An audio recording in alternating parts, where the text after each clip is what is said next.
الرحمن الرحیم والصلاة والسلام علی رسولہ الکریم وعلی آلہ وصحبہ اجمعین۔ اسلام کے نام پر تاریخ میں دو ریاستیں وجود میں آئیں، ایک مدینہ منورہ اور ایک پاکستان۔ اور وطن کہتے ہیں اس جگہ کو جسے آدمی اپنے رہنے کے لیے پسند کرے، پسند شامل ہے، مجبوری نہیں۔ وطن کے لفظ میں یہ معنی ہے کہ وہ جگہ جس سے میں اپنے رہنے کے لیے پسند کروں۔ اللہ نے مجھے پوری دنیا پھرائی، 2 دفعہ سارا ایسے میں گھوما، اتنے خوبصورت ملک دیکھے،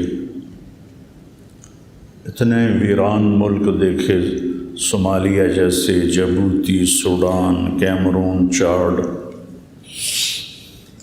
تو مجھ سے خوبصورت ملکوں والے پوچھتے مولانا آپ کو کون سی جگہ سب سے زیادہ پسند آئی؟ میں نے کہا مجھے میرا دیس ہی پسند ہے، اور اس میں مجھے رئیس آباد بہت پسند ہے۔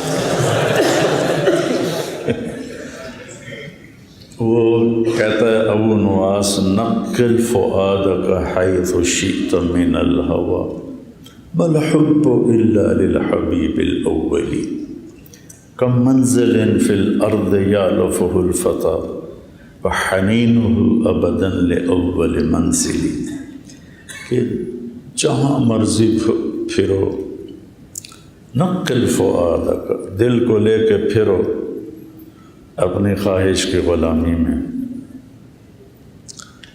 مل حب الا للحبیب الاول، محبت پہلے محبوب کے ساتھ ہی ہوتی ہے۔ یہاں حبیب سے مراد وطن ہے۔ کم منزل فی الارض یالفہ الفتى، یہ شعر میرے اوپر بڑا فٹ آتا کہ کتنی خوبصورت جگہوں پر ایک شخص جاتا ہے، لیکن وَحَنِينُهُ أَبَدًا لِأَوَّلِ مَنزِلِ، اس کا شوق، اس کی چاہت ہمیشہ وہ اپنے گھر کی ہوتی ہے۔ اس کا شعر یاد آیا کہ ایک حجازی شاعر کہہ رہا ہے تمتع من شمیم عرار نجد فما بعد العشیۃ من عراری، کہ وہ چونکہ وہ تھے نا، منتقل ہوتے رہتے تھے، تو وہ وہاں دانہ پانی ختم ہو گیا ہوگا، تو وہ کہہ رہا ہے بڑی حسرت سے کہ نجد کی خوشبو سے آج فائدہ اٹھا لے، کل یہ خوشبو نہیں ملے گی۔ اور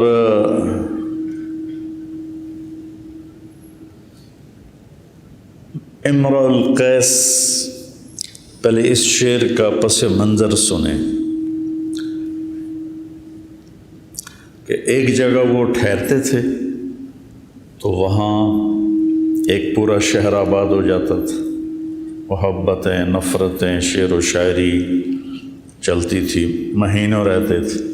پھر جب وہاں سے وہ منتقل ہوتے تھے دوسری جگہ تو وہاں یادیں چھوڑ جاتے تھے۔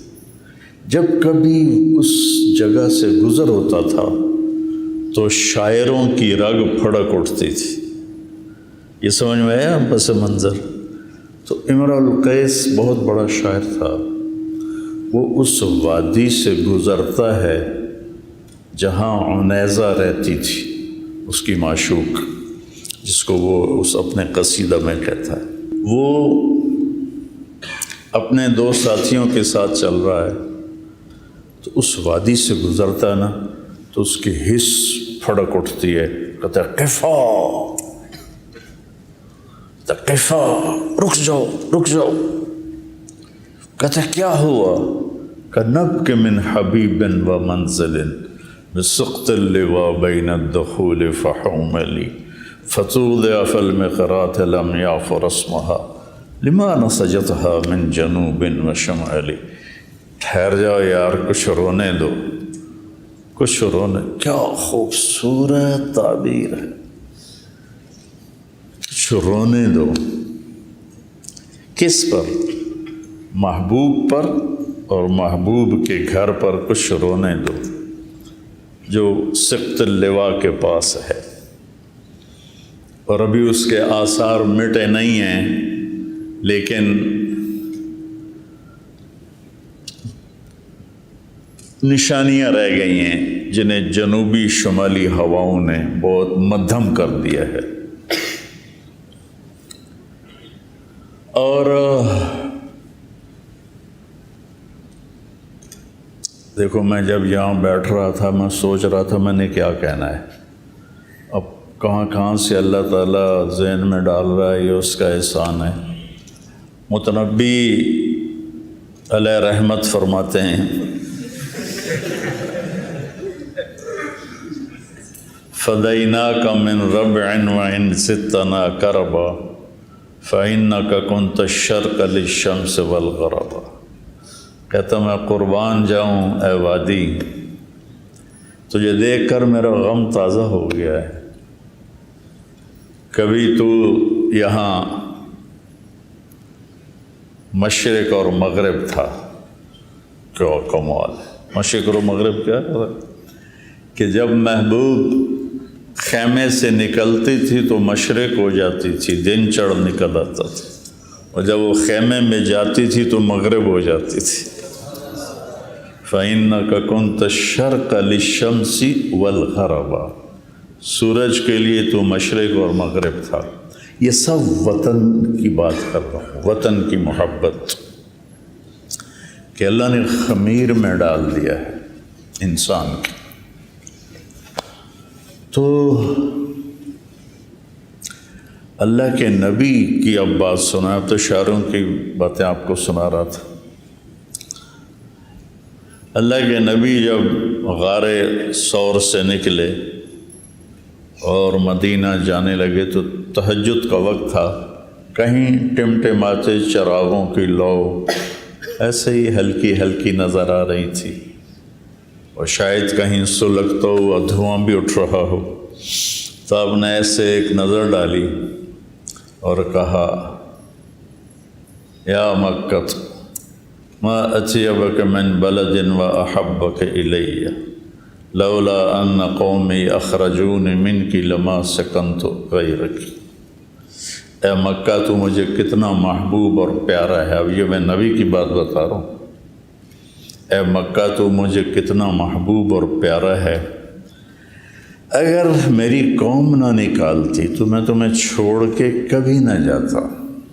یہ نبی کے جذبات ہیں، اور ایسے نبی جن جیسا کائنات میں کوئی ہے ہی نہیں. اور جب مدینہ پہنچے ہیں تو بلال حبشی رضی اللہ تعالیٰ عنہ وہ کہہ رہے ہیں، الا لیت شعری هل ابیتن لیلتا بواد وحولی اذخر وجلیل وهل اردن میاہ مجنت وهل یبدون لی شامت وطفیل. ارے یار، کوئی مجھے جھوٹی تسلی ہی آ کے دے دے کہ ایک دفعہ دوبارہ تم مکہ واپس جاؤ گی. مجنہ کے پانیوں پر، شامہ اور طفیل پہاڑوں پر تم پھرو گے جیسے پہلے پھرتے تھے. جب بلال رضی اللہ تعالیٰ عنہ اپنے جذبات کا اظہار کر رہے تو اس طرف چل پڑیں تو لمبی کہانی ہو جائے گی. صرف آپ کو وطن، وہ جگہ جسے آدمی اپنے رہنے کے لیے پسند کر لے، اسے وطن کہتے ہیں. مجبوری رہنے کا نہیں، خوشی سے رہنے کی جو جگہ ہے اسے. تو اللہ تعالیٰ نے 2 ریاستیں اس بنیاد پہ بنی کہ ہم اپنے دین پر آزادی سے چلنا چاہتے ہیں. ایک مدینہ منورہ، وہ تو کامیاب ریاست تھی. پاکستان کا خواب دیکھنے والوں نے بھی خواب بہت بڑا دیکھا تھا، ہم نے اسے گندا کر دیا. جھوٹ، دھوکہ، فراڈ، شراب، زنا کے اڈے، قتل و غارت، قبضے گروپ، اللہ کو بھولا ہی رکھ دیا۔ اس کی بنیاد بھی 27 رمضان المبارک 1366 ہجری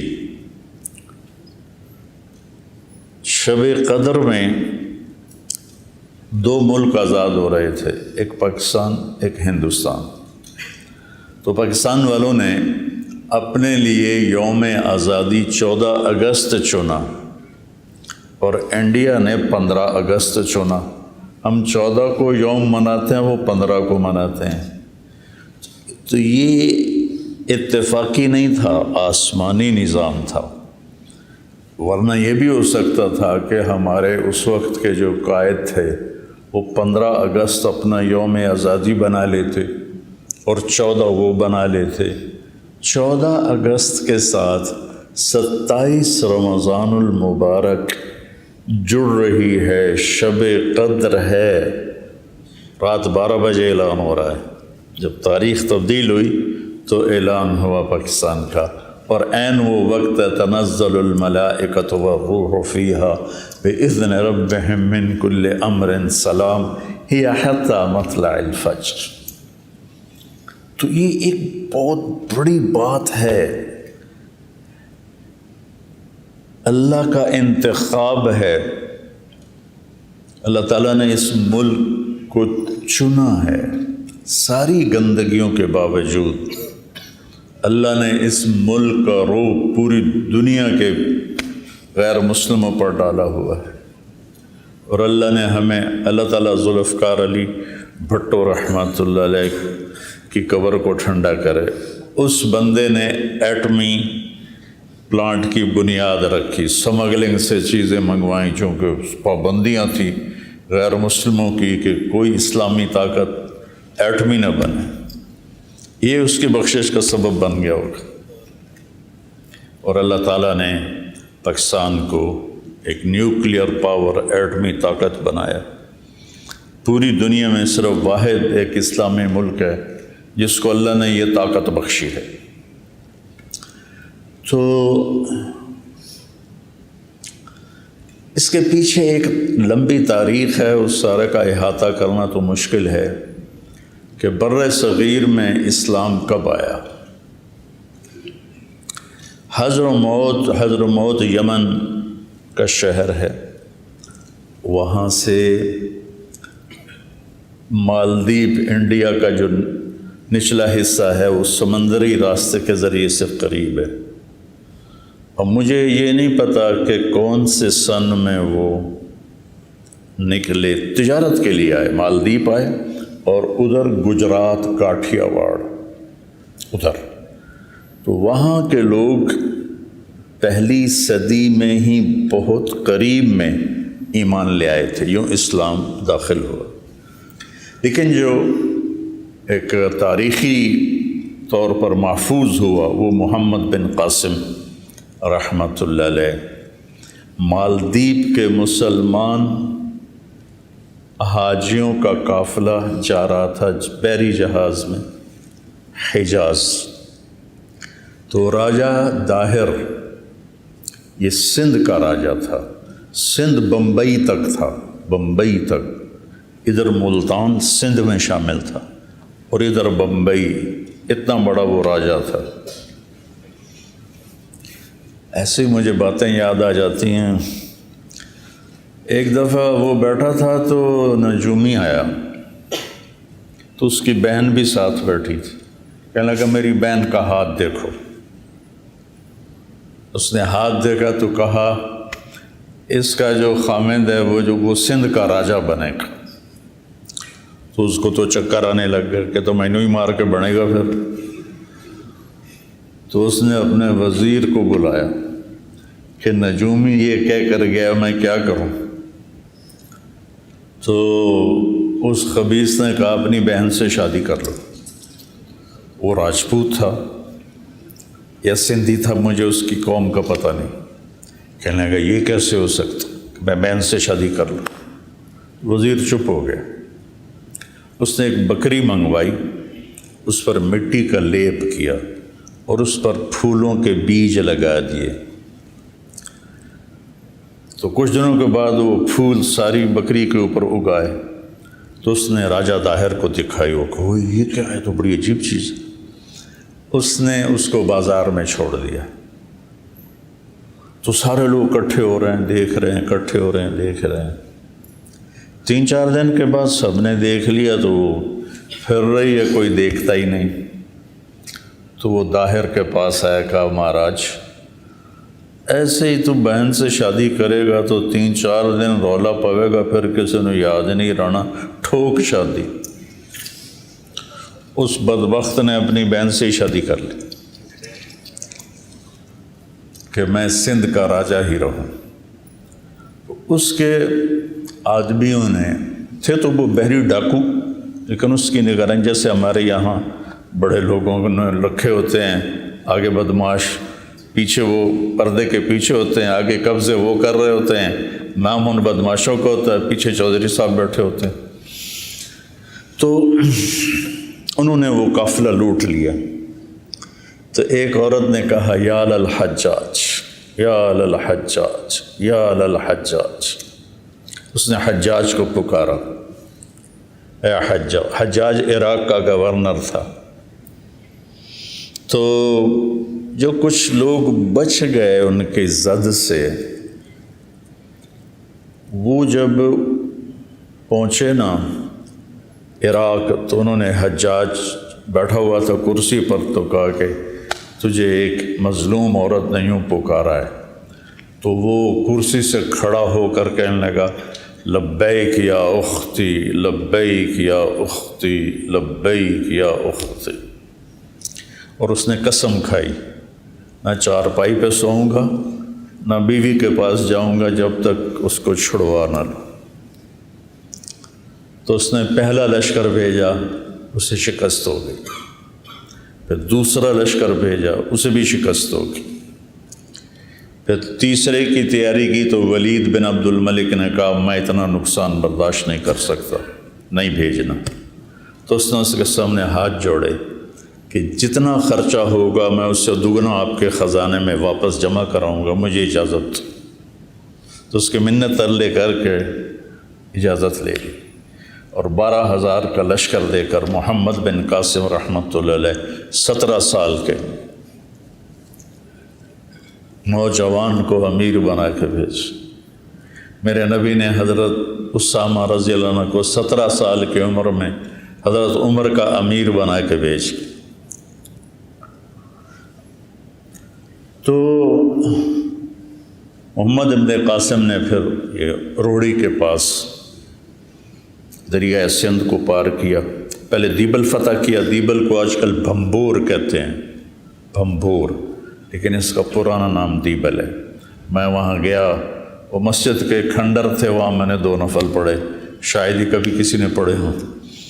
تو پھر اس کے بعد اس نے دریائے سندھ پار کیا، اور روڑی کے پاس دونوں لشکروں کی ٹکر ہوئی تو داہر کو شکست ہوئی، اور محمد بن قاسم چلتا ہوا ملتان تک آیا۔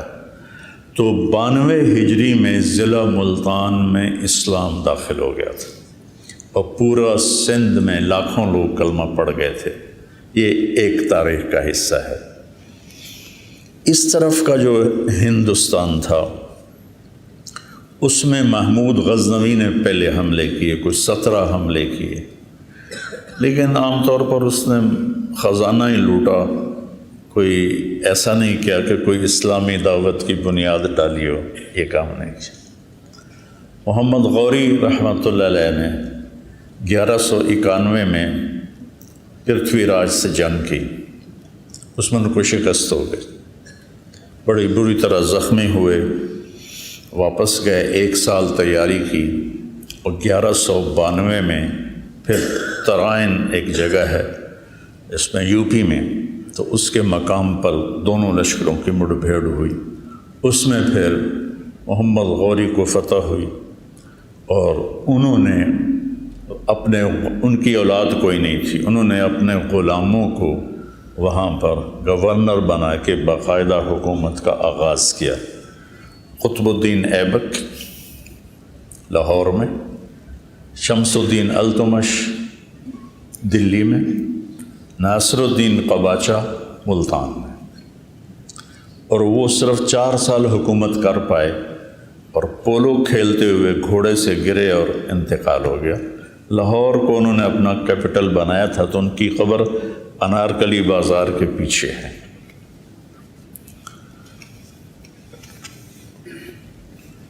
شمس الدین التمش بہت سمجھدار تھے، بہت نیک تھے۔ قطب الدین نے ایک بیٹی ان کو دی، ایک بیٹی ناصر الدین کو دی۔ ناصر الدین الجھ گیا شمس الدین سے تو لڑائیاں ہوئیں بہت زیادہ، جس میں آخر قباچہ گمنام ہو کے روپوش ہو کے بھاگ گیا، نشانی کوئی نہ ملا۔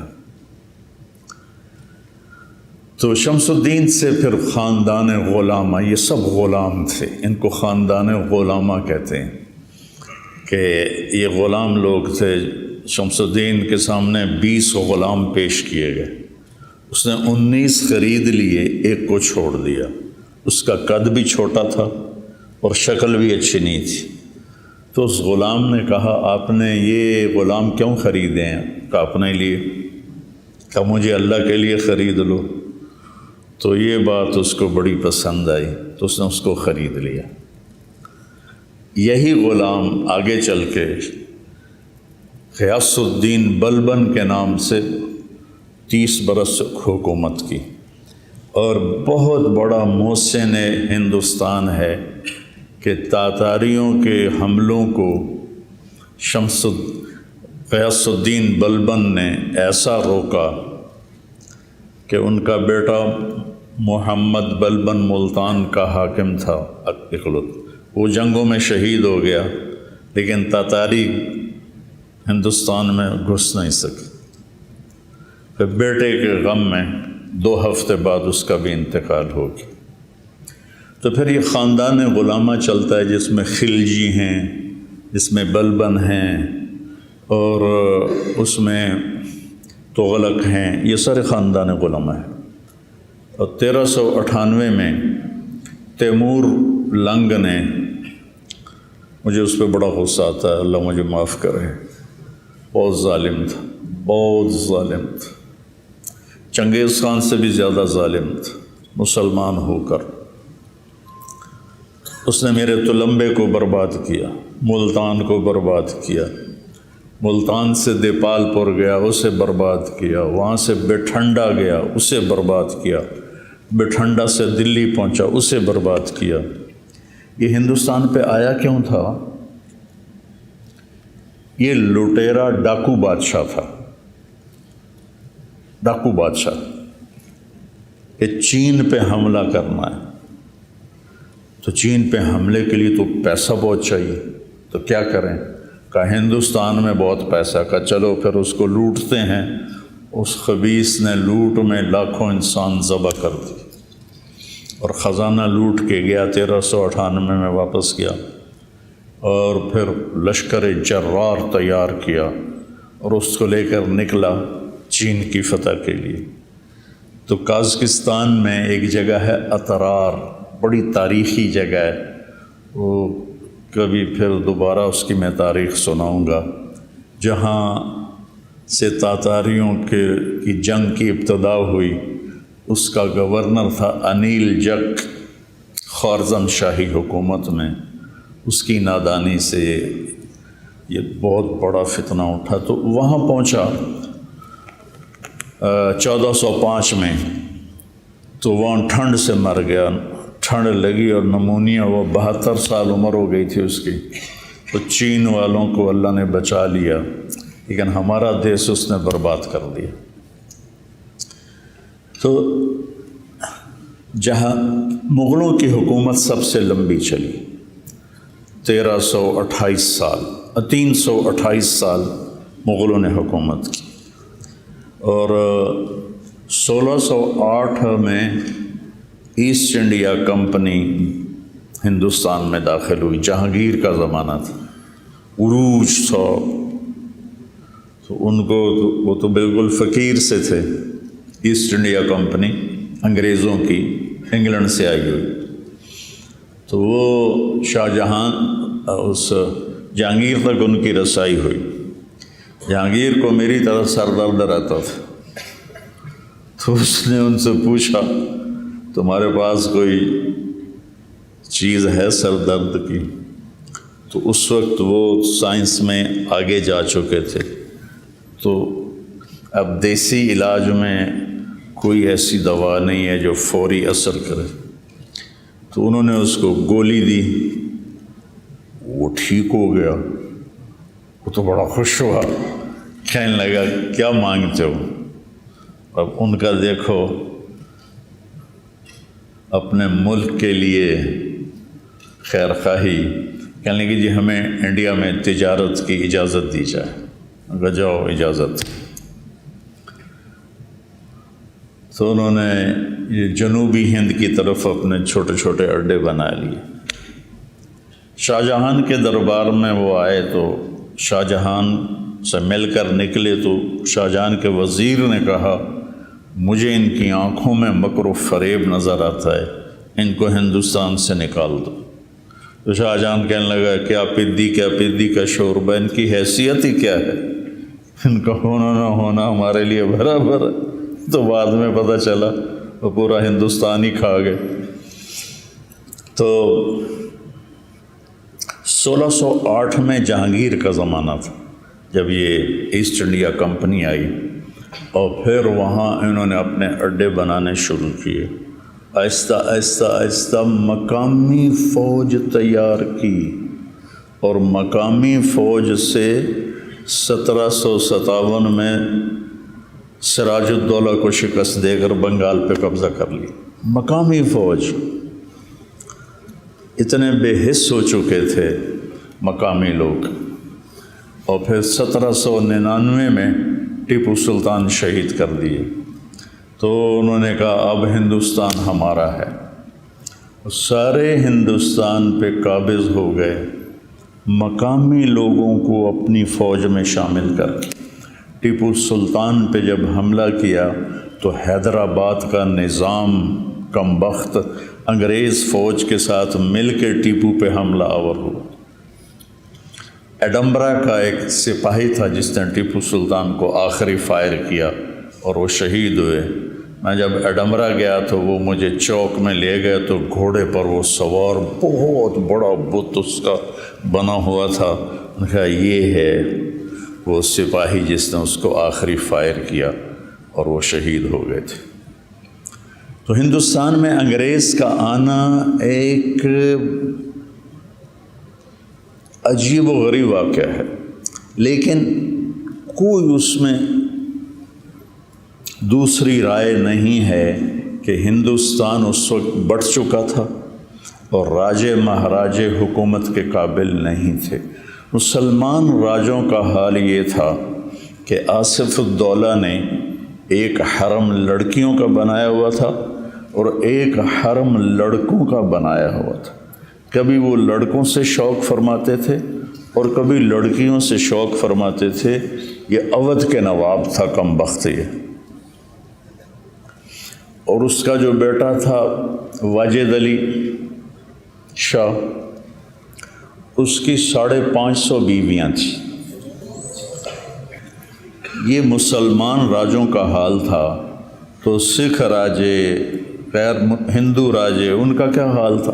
سب عورت کے پیچھے، شراب کے پیچھے، گانے بجانے کے پیچھے، بالکل نااہل۔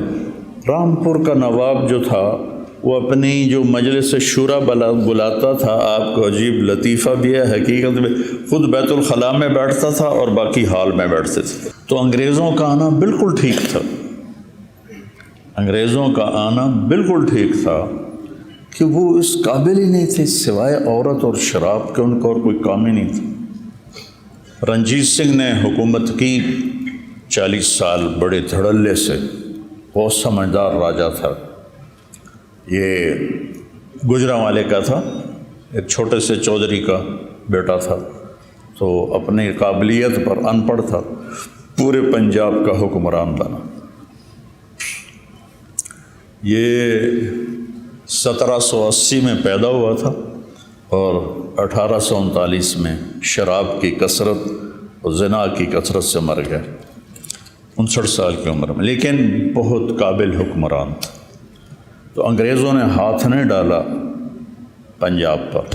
پھر اس کا بیٹا کھڑک سنگھ، تو کھڑک سنگھ شراب کے نشے میں مر گیا۔ پھر اس کا بیٹا نونہال سنگھ بنا، وہ بھی جلدی مر گیا۔ پھر رنجیت سنگھ کا بیٹا شیر سنگھ تھا، جس نے سید احمد شہید رحمۃ اللہ علیہ کو 1831 میں بالا کوٹ میں شہید کیا اور فتح پائی۔ تو اس کو وہ بھی اتنا ڈوبا شراب میں اور عورت میں کہ اسے سکھوں نے خود قتل کر دیا 3 سال کے بعد۔ اور پھر دلیپ سنگھ بنا 16 سال کی عمر میں، انگریزوں نے اسے اٹھا کے لندن بھیج دیا اور پورے پنجاب پہ قبضہ کر لیا۔ انہوں نے پھر ظلم بھی کیے، لیکن یہ ان نوابوں کی جو تھی بدماشیاں، ان کو ختم کیا، عام لوگوں کو ریلیف دیا، کتنے نظام بنائے انہوں نے، وہ ایک لمبی تاریخ ہے۔ لیکن پھر اللہ تعالیٰ نے فضل فرمایا کہ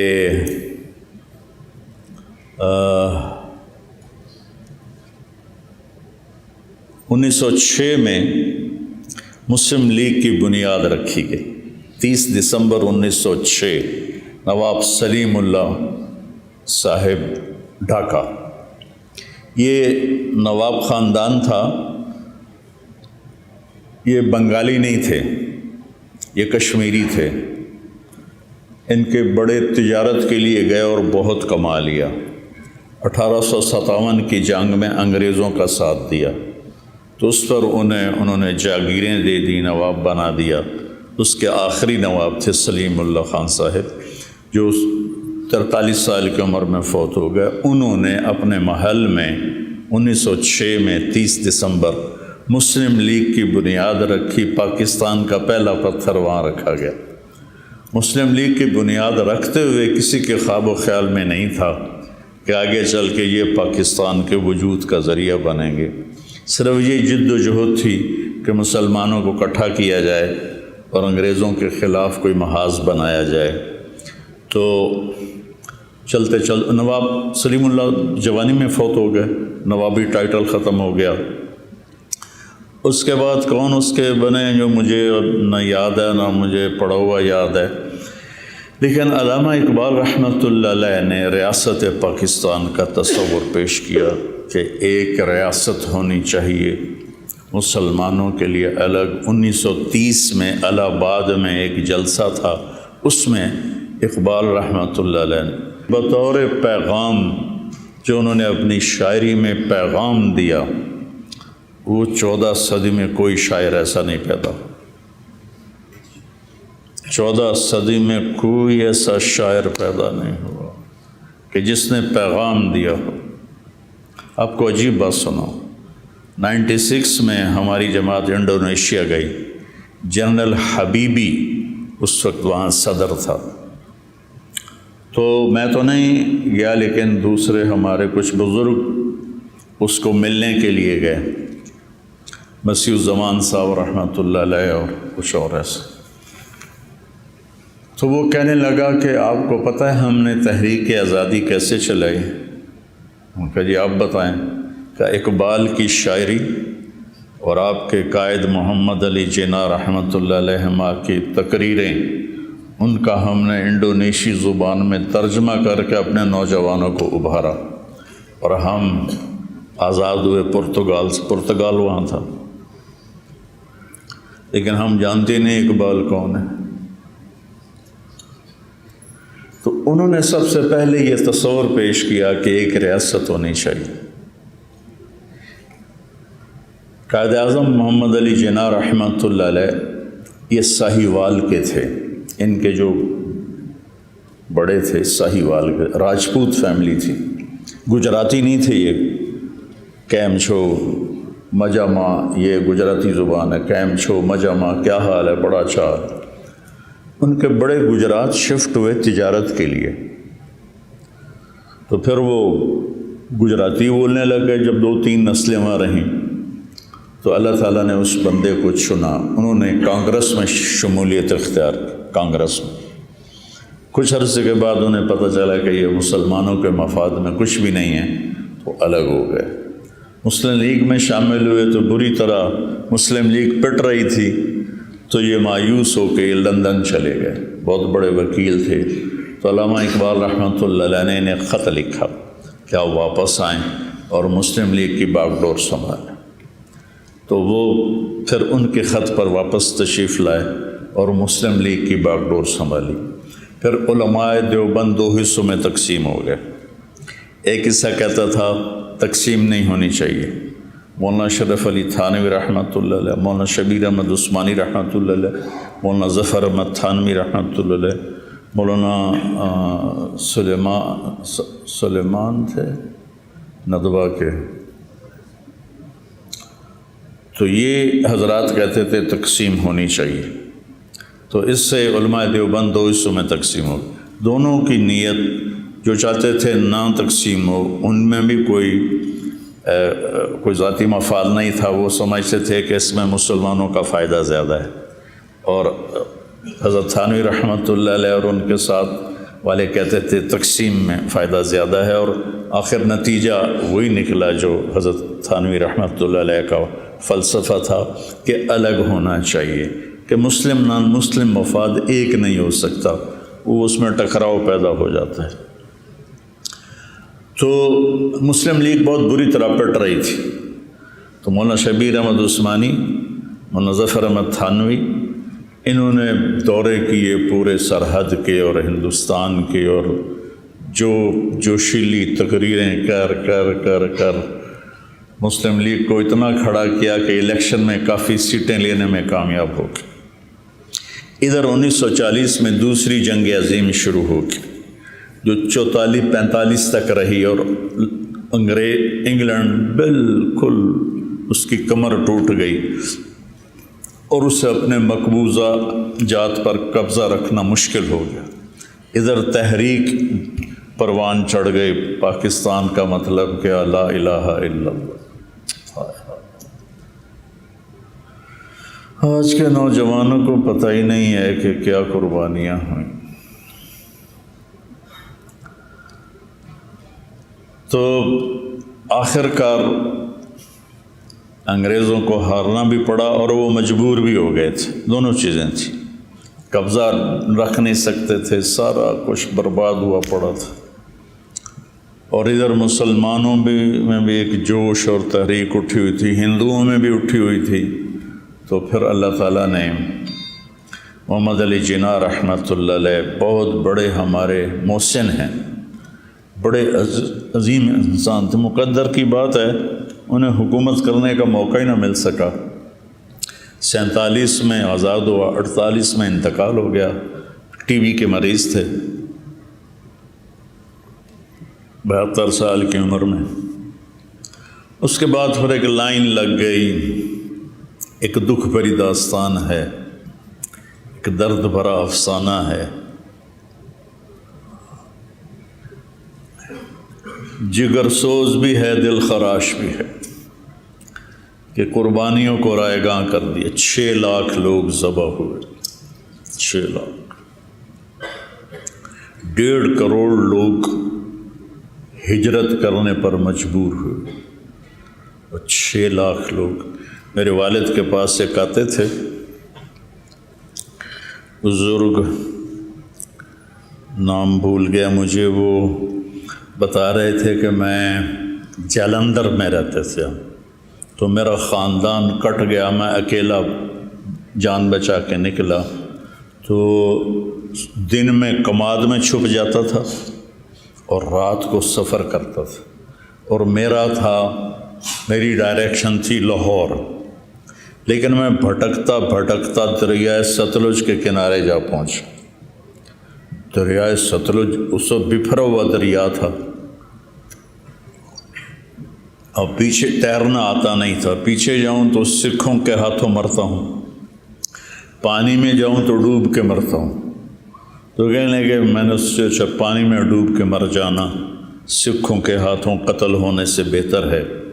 کہنے لگے میں نے ایک لکڑی اٹھائی بڑی ساری اور اس کو پکڑ کر میں پانی میں اترا اور لکڑی کا آسرا بنا کے میں آگے آگے بڑھنا شروع کیا۔ جب میں تھوڑا سا پانی کے اندر گیا تو سارا دریا لاشوں سے بھرا ہوا بہہ رہا تھا، سارا دریا۔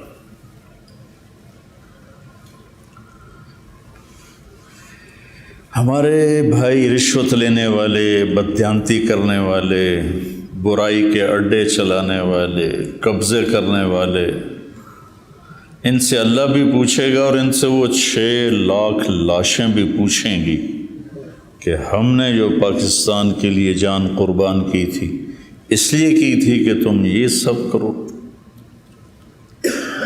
تو بچوں، پاکستان ایک نعمت ہے، واللہ ایک تحفہ ہے۔ دنیا پھرنے کے بعد آپ کو بتا رہا ہوں، اس میں سچائی آ جائے، اس میں دیانتداری آ جائے، اس میں انصاف آ جائے، جھوٹ نکل جائے، دھوکہ نکل جائے، ظلم نکل جائے۔ ہماری عدالتیں ظالم ہیں، تو میں کسی کو دوش کیا دوں، سارے شعبے ہی بگڑے ہوئے ہیں۔ تو میں آپ بچوں سے یہ چاہتا ہوں کہ آپ صرف مسجد کو نہ سنبھالیں، صرف مدرسے کو نہ سنبھالیں، آپ پاکستان کے زندگی کے ہر شعبے میں داخل ہوں اور اس کو سچائی اور دیانتداری اور انصاف پر کھڑا کرنے کی کوشش کریں۔ اس کے لیے مجمع نہیں چاہیے، ایک آدمی کافی ہو جاتا۔ تیمور جس نے 58 ملک فتح کیے، 58 ملک فتح کیے، چنگیز خان سے بھی زیادہ فتوحات کی اور اس سے بھی زیادہ زندہ لوگوں کو دفن کروا دیتا تھا، کڑا کھولتے ہوئے تیل میں زندہ لوگوں کو پھینک دیتا تھا، کھڑے کھڑے ان کی کھالیں اتروا دیتا تھا، اس قسم کے ظلم کرتا تھا۔ شروع میں اس کو شکست ہوئی، ایک غریب چرواہے کا بیٹا تھا، چرواہے کا، بہت بڑا عالم تھا، پورے دینی علوم پڑھا ہوا تھا، عربی پہ عبور تھا، ازبک زبان پہ عبور تھا، فارسی پہ عبور تھا۔ ایک دفعہ جو چیز سن لیتا تو اس کو یاد ہو جاتی تھی۔ تو شکست کھا کے بھاگا تو ایک غار میں چھپا جا کے مایوس ہو کے بیٹھا ہوا تھا، تو ایک چیونٹی نظر آئی، وہ غار کی دیوار پہ چڑھ رہی تھی، تھوڑا سا چڑھ کے گر گئی، اس کی نظر پڑ گئی، پھر اس نے چڑھنا شروع کیا، پھر گر گئی، پھر چڑھی، پھر گر گئی، کچھ 100 دفعہ وہ چڑھی اور گری اور آخر وہ چڑھ گئی۔ تو تیمور نے کہا میں بھی چیونٹی کی ہمت پر عمل کروں گا اور میں دوبارہ میدان میں اتروں گا۔ کبھی وہ نیک ہوتا، مثبت ہوتا تو کتنا اسلام پھیلا سکتا تھا، لیکن وہ ظلم و ستم کی ایسی تاریخ لکھ کے چلا گیا۔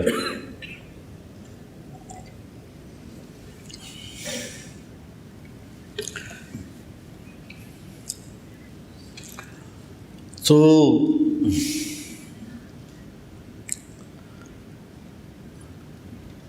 میرا جی یہ ہے کہ آپ زندگی کے ہر شعبے میں داخل ہوں۔ وہ غار سے اکیلا نکلا اور 58 ملک فتح کر لیے، یہ بتانا چاہتا تھا۔ غار سے تنہا نکلا، سارے ساتھ چھوڑ گئے تھے اور 58 ملک فتح کر لیے۔ چنگیز خان منگولیا کے جنگل سے نکلا اور 22% دنیا فتح کر لی۔ تو مجمع نہیں چاہیے، فرد چاہیے۔ آپ میں سے ہر ایک بچہ ایک فرد بنو اور اس معاشرے کو سچائی پہ لاؤ، دیانتداری پہ لاؤ، انصاف پہ لاؤ۔ صرف مسجد نہ طلب، مسجدیں بھی آباد کرنی ہیں، مدرسے بھی آباد کرنے ہیں، لیکن میں اس سے تھوڑا سا اوپر سوچتا ہوں اپنے بچوں کے لیے کہ آپ معاشرے کا ایک فرد بنیں۔ اور آج جو دہریت آ رہی ہے اور عجیب و غریب ہماری نسل برباد ہو رہی ہے، اس کے تم ہدایت کا ذریعہ بنو۔ یہ اپنے اللہ سے مانگو کہ اللہ آپ کو ایسی قبولیت دے کہ آپ پورے دھارے کا رخ تبدیل کر سکیں۔ صرف پڑھنا اور پھر پڑھانے بیٹھ جانا یہ بہت چھوٹا سا سفر ہے، چھوٹا سفر۔